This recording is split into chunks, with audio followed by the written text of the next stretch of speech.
to the topic of cyberbullying.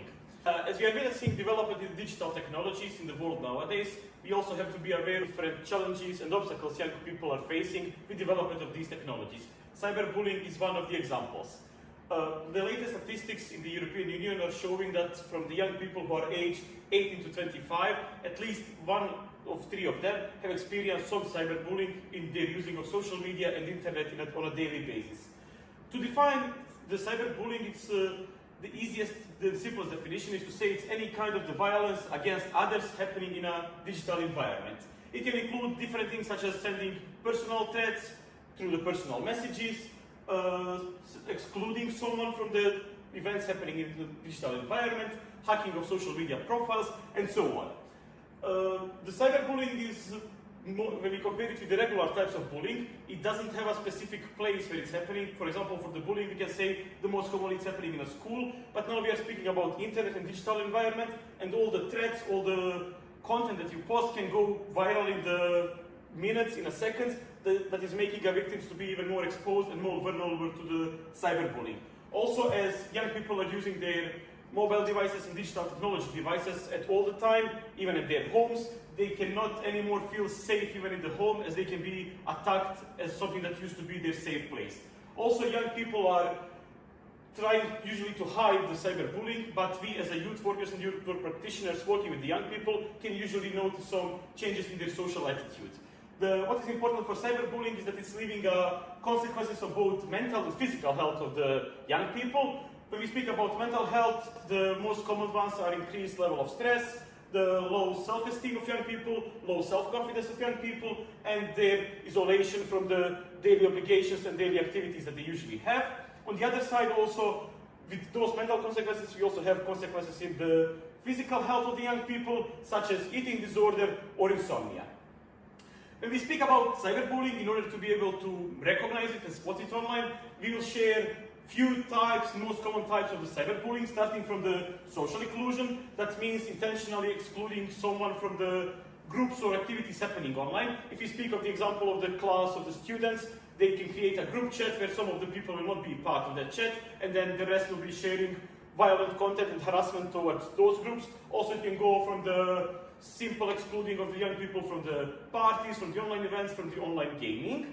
The next one that we have is the harassment. That is a really broad term, and then harassment can often be misled with the bullying. And the main difference that we define between bullying and harassment is that bullying is any kind of the action to harm someone, while when we speak of harassment, it's the still action to harm someone, but someone who is already coming from the disadvantaged group or having the fewer opportunities, such as young people with different abilities, young people facing health problems, young people, or insulting someone based on their gender, based on their race, based on their religion, or cultural differences. The next type that we have is outing or doxing. That means, in the most simple term, revealing sensitive information about someone without their consent. When we speak about young people, it can be sharing someone private contacts such as an email, phone number, or sharing the private home address, or sharing any kind of photos and videos that could harm in any way or present a threat to a victim without their consent. The next one that we have is cyber stalking. That is quite similar to the stalking in real life, but again happening in a digital environment. And we define it as a use of digital tools to make someone afraid or concerned for their safety, to not feel safe and to be threatened in the digital environment. And that can be done through making threats by using private messages or posts on social media, by sharing, again, someone's sensitive photos, or by tracking someone's private location, their regular private attitudes and habits in a digital environment. The last one that we have is trolling, and trolling means sharing in the most cases, false statements and false posts to trigger negative reaction of someone and to attacking the other people online.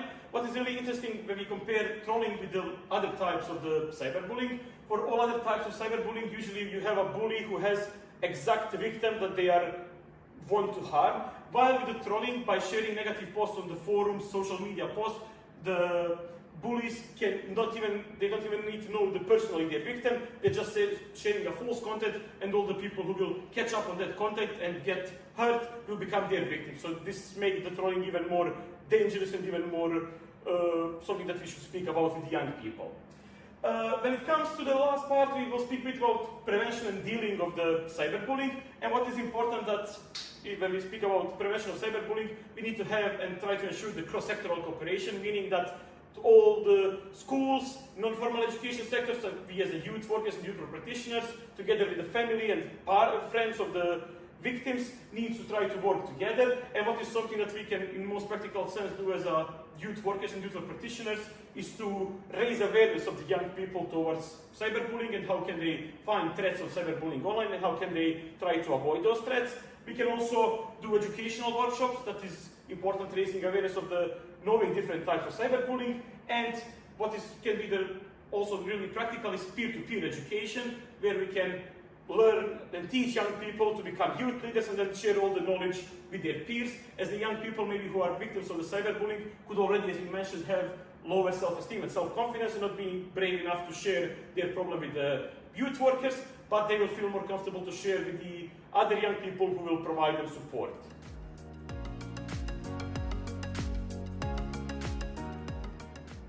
Today I will present you educational workshop Cyberbullying 101 that has a name to introduce the basic concepts of cyberbullying for the participants, to help them to understand what does cyberbullying mean, what are the different types of the cyberbullying, and how can they recognize cyberbullying in their daily use of the internet. Also, participants through this workshop will get a space to create educational posters as a practical way in their engagement in defining and recognizing cyberbullying.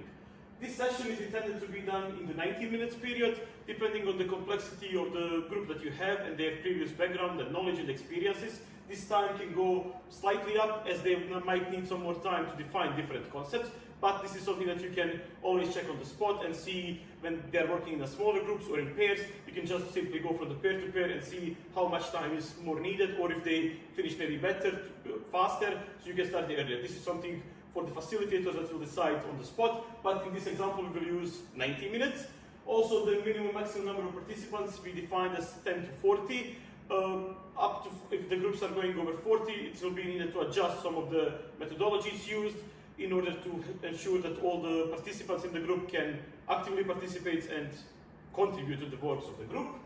The necessary and materials that you usually need is the simple A4 papers, pens and pencils, markers, and we are starting with workshop with the introduction of the topic of the term cyberbullying, where trainer and facilitators are giving some time for all the participants to self-reflect and take the one A4 paper and the pens and to write their own definition of the cyberbullying. So how do they understand cyberbullying and what do they think is the cyberbullying? After 5 minutes, all the participants stand up in the room, they go around the room and find one person that they are going to pair with and exchange their definitions of the cyberbullying. They will have 10 minutes to discuss their definitions and to create a common definition based on two definitions which they have.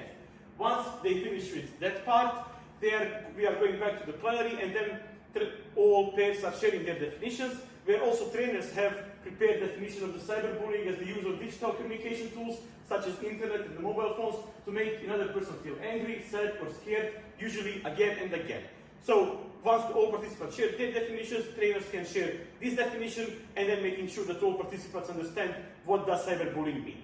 After we define the cyberbullying, we will go into the creation of the educational posters for different types of the cyberbullying. It is important, in this part, participants should work in pairs. Again, depending on the size of the group, they can be divided into triplets, so the groups of 3 people. And it's important just that you have 10 different groups, because in today's session we will go through 10 different types of the cyberbullying. So each group will get one type of cyberbullying to present, and they will get specially prepared handouts from the trainers about some information about each type of cyberbullying. Their task will be to go to the materials they get and to prepare educational posters by using A3 papers to present to the rest of the groups. Their educational posters should be a combination of the visual and writing text. So apart also from just sharing a pure definition of different types of cyberbullying, they should think or try to find online some examples of these types of cyberbullying so they can share with the rest of the groups. From our experience, when we speak about different types of cyberbullying in the beginning with the group, it can be that they maybe cannot recognize them or not be aware of them, but once they find a real life example, we have case that at least most of them, or if not all of them, will be able to recognize that part, and they will recall in their memory that they saw it sometimes in using social media. So the examples of the types of cyberbullying we are discussing are social inclusion, harassment, cyberstalking, outing, doxing, raping, trolling, dissing, flaming, and catfishing. As you can see, in this material, definition for all of them are prepared. So based on this definition, participants create educational process and present to the rest of the group. What is important when the participants are presenting, it's important that they do it in a fast way. So if you keep the duration of 90 minutes, they should have 2 to maximum 3 minutes to present, because if you have 10 groups, it's going to take at least half an hour to present all. After each presentation, you provide some space for the questions from the rest of the group. And if participants who are preparing the handout materials are not maybe able or not sure to answer, this is a part where also trainers can come in and share some examples or provide some detailed more explanation about each type of the cyberbullying. When we finish with the whole presentation, we have a debriefing and short reflection in a plenary where all participants come together, and what is important, we recall on how was the process of the creation of the educational poster, but also if they notice and if all this type of cyberbullying are familiar for them, if they saw them on the digital media, and then again, how can they use it in their further life. If we speak about youth workers, how can they address this topic with young people? If we speak about young people and youth leaders, how can they recognize those when they see them next time on social media, and what could be some possible solutions how to do in order to fix that. What is so important, that this session can also be implemented in the virtual environment. So if you're having some type of the online conference and online event, Zoom, Google Meet, or Microsoft Teams can be used for the basic communication, and also educational posters can be developed in Canva, and this is something also depending on a type of the group and type of the participants you have. If they are a bit more advanced with the digital competences and they are able to use different digital creation skills, tools such as Canva, you can use also Canva to create educational posters, and then if you have a laptop and projector, you can project their digital presentations. If you have maybe some younger groups that are not that skilled in using digital tools, they can do with the simple A3 papers and the pens.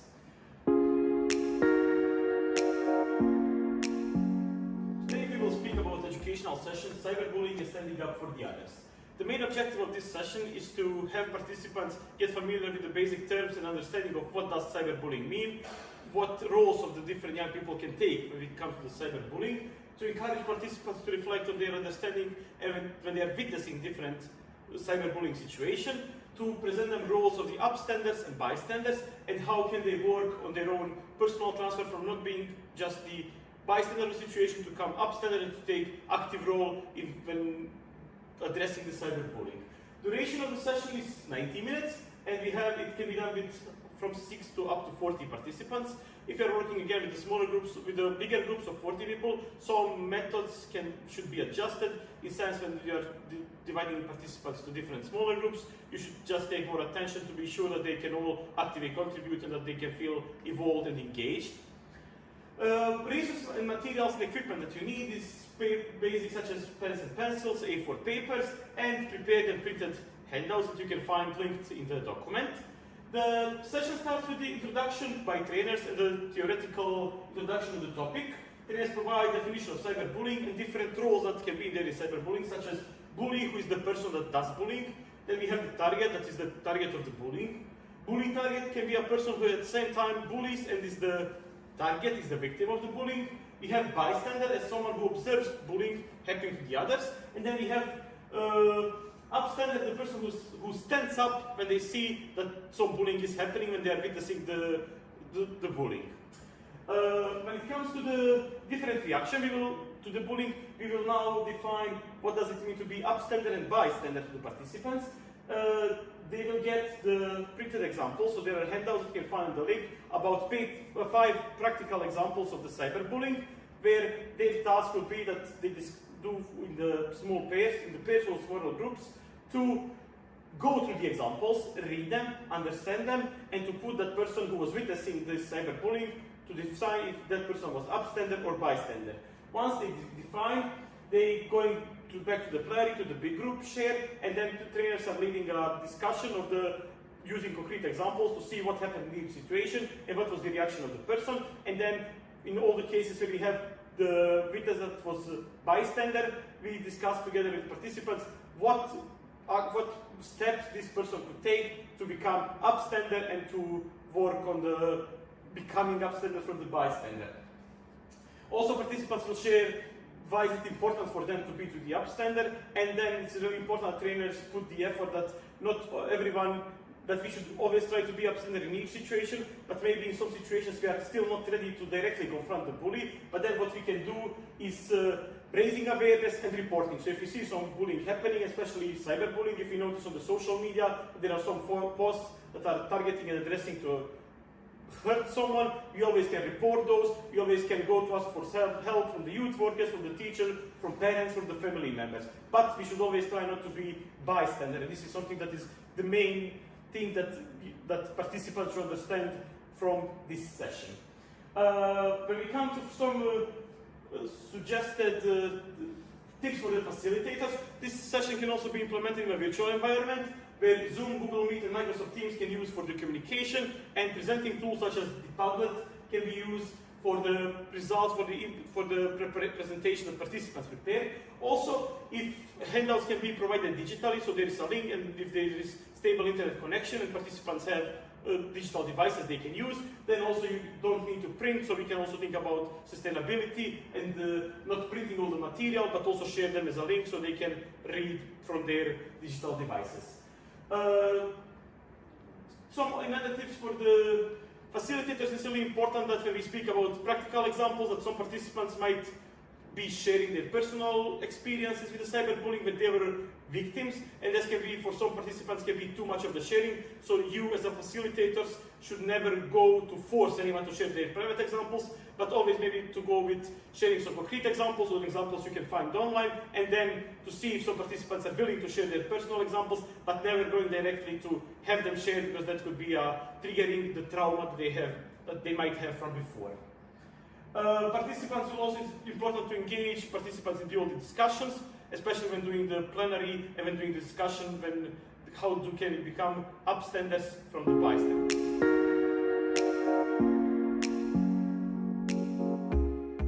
Today we will speak about educational session, impact of social media on young people. The main objective of this session is to encourage participants to analyze the impact of media on their lives and to see how much they are actually able to determine the sources they are using, how reliable they are, and how safely they can navigate through the digital media and through the digital environment in the general.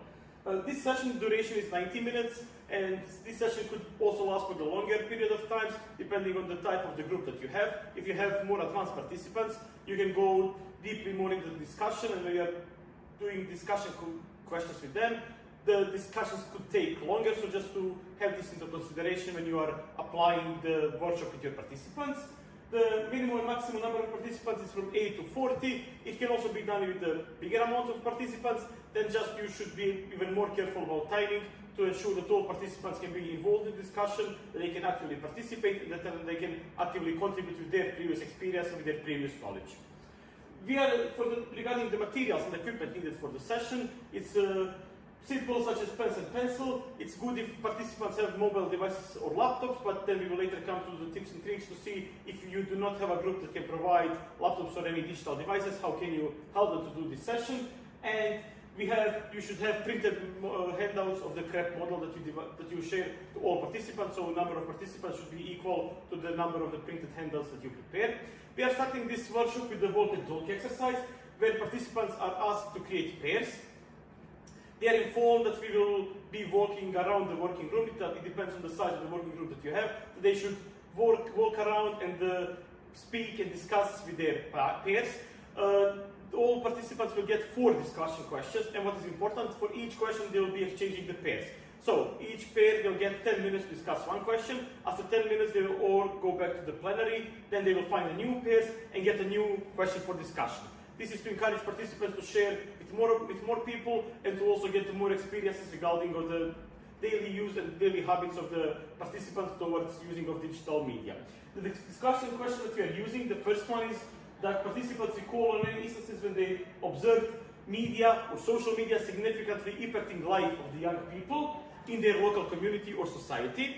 So after they do the first question, they go back, they change the pair, and they get 10 minutes for the question of what positive aspects, what positive examples of the social media influence on youth they know. So this can be something from their personal life, that can be something from their professional life. So all the positive aspects of the social media on the young people.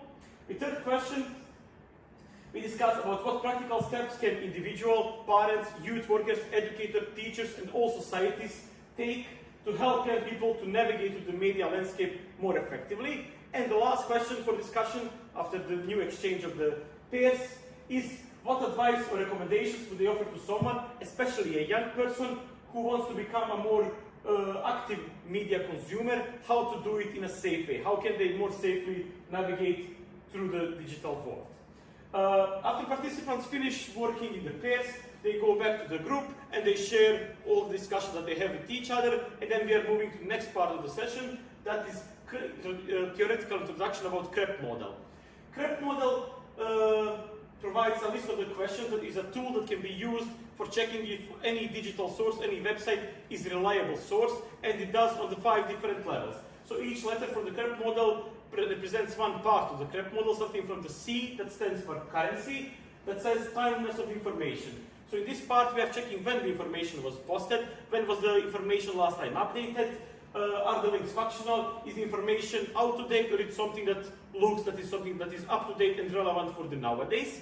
The next one is R, and we start with the relevance, the importance of the information you need.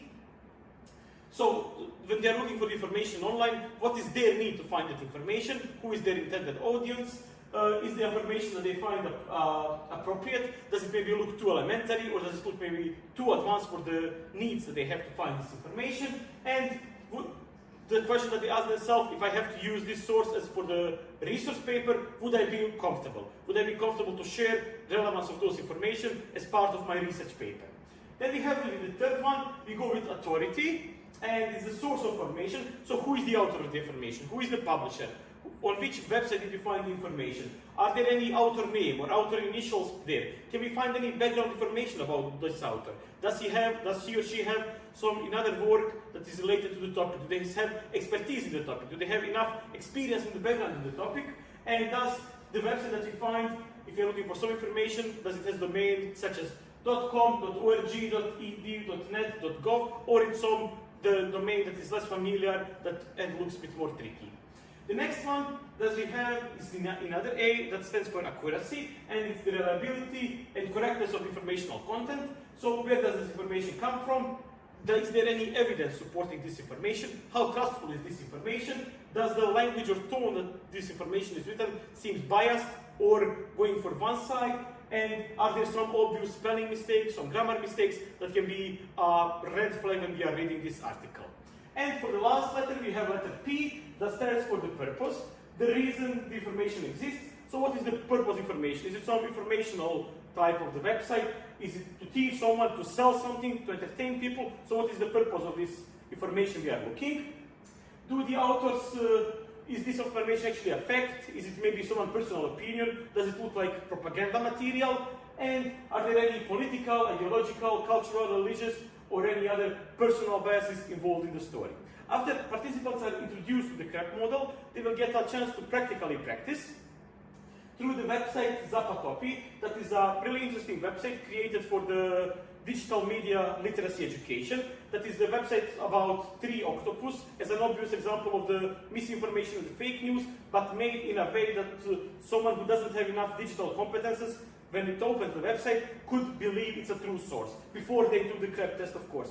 Regarding the Zapatopi, it's interesting that the different researches have been done, and the recent one in the Netherlands with 50 students aged 14 to 17, only 2 of them were able to, when they were going to the website, to spot that actually website is not real and that cannot be used as a source. So this is why we choose, especially this website, to provide the participant chance to practice with the CREP test. Once they finish the CREP test, they will, for each category, they will be able to, after the answer to the questions, to put points from 1 to 10 for each of the 5 categories, meaning that the source can get minimum 5 points, maximum 50 points, and then trainers explain that everything that is under 30 is not acceptable as a source. And this is providing us space for discussion of the participants and the trainers to see how many points they get, and maybe, especially if they recognize this site as a trustful source, what were maybe some mistakes that they made and what seems to them to be trustful and it's actually not. Regarding modification of this session for the virtual environment, it's possible to be done by using Zoom, Google Meet, and Microsoft Teams, and maybe using Padlet or similar tool for present and share the final goals of participants. Regarding the walk and talks exercise at the early beginning, if it's possible, this exercise can also be done outdoors if there is a possibility with the weather and the space, so participants can also a bit more enjoy and open themselves on doing the conversations. And if participants do not have any smart device or technological device with them, the CREP test then should be printed, so there is linked PDF form, so the trainers should ensure that one CREP test is printed for each participant if they are not able to have it in a digital form.